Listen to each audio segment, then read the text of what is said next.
ലോകം നിയന്ത്രിക്കുന്ന ഒരു സംഘടന, അതും ഒരു നിഗൂഢ സംഘടന. ആ സംഘടനയ്ക്ക് ഒരു പേരുണ്ട്. ഡാൻ ബ്രൗണിന്റെ കൃതികളിലൂടെ ലോകം അറിഞ്ഞ ലൂസിഫർ എന്ന മലയാള സിനിമയ്ക്ക് ശേഷം കേരളം വൻതോതിൽ ചർച്ച നടത്തിയ ആ വാക്ക് മലയാളികൾ അത്ര പെട്ടെന്ന് മറക്കാൻ ഒരിടയുമില്ല. അതെ, ഇല്ലുമിനാറ്റി.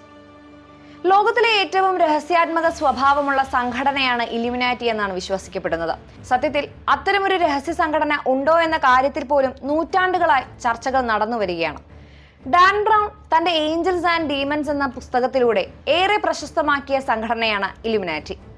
ലോകത്തെ തന്നെ നിയന്ത്രിക്കുവാൻ കഴിവുള്ള വിധം പണവും അറിവും നിർണായക അധികാര സ്ഥാപനങ്ങളിൽ സ്വാധീനമുള്ളവരുമാണ് ഇല്ലുമിനാറ്റിയിൽ ഉൾപ്പെട്ടിരിക്കുന്നതെന്നാണ് പറയപ്പെടുന്നത്. മനഃശാസ്ത്രത്തിലും അത്യാധുനിക ആർട്ടിഫിഷ്യൽ ഇന്റലിജൻസിലും വരെ പിടിപാടുള്ളവരാണിവർ. ലോകത്തെ നിയന്ത്രിക്കുവാൻ വരെ ശേഷിയുള്ളവർ. കലിംഗ യുദ്ധത്തിന് ശേഷം അശോക ചക്രവർത്തിക്കുണ്ടായ വെളിപാടാണ് ഇല്ലുമിനാറ്റിക്ക് പിന്നിലെന്നാണ് വിക്കിപീഡിയയിലൂടെ വിവരങ്ങൾ നമ്മളോട് പറയുന്നത്. തങ്ങളുടെ ബുദ്ധിയും ശക്തിയും യുദ്ധത്തിനല്ലാതെ മനുഷ്യ നന്മയ്ക്ക് വേണ്ടി ഉപയോഗപ്പെടുത്താൻ 9 പേർക്കായി എല്ലാ അറിവുകളും ചക്രവർത്തി പങ്കുവച്ചുവെന്നാണ് ഇതിൽ പറയപ്പെടുന്നത്. ഈ അറിവുകൾ പുതുക്കി ഓരോ തലമുറയിലേക്കും ഈ 9 പേരും പകർന്നു കൊടുക്കുന്നു. അങ്ങനെ ലോകം മുഴുവൻ എവിടെയാണെന്നറിയാത്ത വിധം ഇല്ലുമിനാറ്റിയിലെ അംഗങ്ങൾ ജീവിക്കുന്നുവെന്നാണ് ഒരു വിശ്വാസം. അതല്ല, ഒരു ബവേറിയൻ പ്രൊഫസറാണ് 1700കളിൽ ഇതിന് രൂപം നൽകിയതെന്നും പ്രചാരണമുണ്ട്. ചിന്തകന്മാരുടെ ഒരു കൂട്ടായ്മയ്ക്ക് രൂപം നൽകി അന്ധവിശ്വാസങ്ങളെ തകർക്കുകയായിരുന്നു ഇവരുടെ ലക്ഷ്യമെന്നും വെറും ഫിക്ഷനാണെന്ന് പറഞ്ഞ ഈ രഹസ്യ സംഘടനയെ ഭൂരിപക്ഷം പേരും തള്ളുമ്പോഴും അതിന് എതിർവാദങ്ങളും എല്ലാ കാലത്തും ഉയർന്നു വരാറുമുണ്ട്.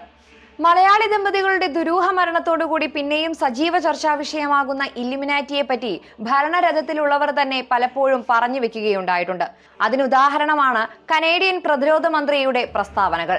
ഇല്ലുമിനാറ്റി യാഥാർത്ഥ്യമാണെന്നും അവരാണ് ലോകത്തെ നിയന്ത്രിക്കുന്നതെന്നുമായിരുന്നു കാനഡയുടെ മുൻ പ്രതിരോധ മന്ത്രി പോൾ ഹെലിയർ വർഷങ്ങൾക്ക് മുൻപ് പറഞ്ഞു വെക്കുകയുണ്ടായിട്ടുള്ളത്. ഇല്ലുമിനാറ്റിയെ പിന്തുണച്ച് ലോകത്ത് ആദ്യമായാണ് സർക്കാർ തലത്തിലെ ഉയർന്ന പദവി വഹിച്ച ഒരു വ്യക്തി സംസാരിക്കുകയുണ്ടായത് പോലും. 1963-67 കാലഘട്ടത്തിലാണ് ഹെലിയർ മന്ത്രിസ്ഥാനം വഹിച്ചിരുന്നത്. കാലാവസ്ഥാ വ്യതിയാനത്തെ മറികടക്കാനുള്ള തന്ത്രം വരെ ഇല്ലുമിനാറ്റി അംഗങ്ങൾക്കറിയാമെന്നും ഹെലിയർ അക്കാലത്ത് പറഞ്ഞു വെക്കുകയുണ്ടായിരുന്നു. എന്നാൽ അവർ അതിന്റെ രഹസ്യം പുറത്തുവിടില്ല എന്നും അദ്ദേഹം പറഞ്ഞു വെച്ചു. പെട്രോളിയം കമ്പനികളുടെ വരുമാനം നഷ്ടപ്പെടുത്താൻ അവർ ഇഷ്ടപ്പെടുന്നില്ല എന്നത് തന്നെയാണ് കാരണമെന്നാണ് അദ്ദേഹം അതിന് പറഞ്ഞു വെക്കുന്നത്. ജനങ്ങളെ സഹായിക്കുക എന്ന ലക്ഷ്യത്തിൽ നിന്നും മാറി പരമാവധി ലാഭം ഉണ്ടാക്കുക എന്നതാണ് ഈ രഹസ്യ സംഘടനയുടെ ഇപ്പോഴത്തെ ലക്ഷ്യമെന്നും അതുകൊണ്ട് തന്നെ പറയപ്പെടുന്നു. രാജ്യാന്തര തലത്തിൽ സാമ്പത്തിക, രാഷ്ട്രീയ, ബിസിനസ്, വിനോദ മേഖലകളിലെല്ലാം തന്നെ ഇല്ലുമിനാറ്റി അംഗങ്ങൾ ഉണ്ടെന്നാണ് കരുതപ്പെടുന്നത്.